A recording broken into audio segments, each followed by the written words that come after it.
Per te il mare è un amico o un nemico? Il mare, il mare è il mio principale. A volte è un amico, a volte è un nemico, ma è pericoloso. Diciamo che al mare tanta stima, grazie a lui, cioè, diciamo, campo, sopravvivo. E Lo lo rispetti? dobbiamo rispettare. Perché se non lo rispetti è finita.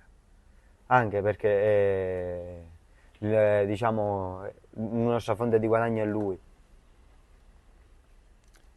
E quando tu sei in mare, spesso sei solo, diciamo, per chi non lo sa, la vita del pescatore è una Sì, vita solitaria. sì, la Ti maggior manca parte sì. qualcuno? Sei contento di stare da solo? Vorresti com'è? Ma guarda, la compagnia, sempre meglio avere la compagnia. È difficile trovare qualcuno che ti aiuta, però serve, la compagnia a mare serve, perché qualsiasi guasto puoi avere, magari c'è un qualcuno che ti può passare una chiave, una cosa, o il mio telefono non funziona, funziona il tuo, va a caffè non prende, qualsiasi cosa è, sempre meglio andare in compagnia.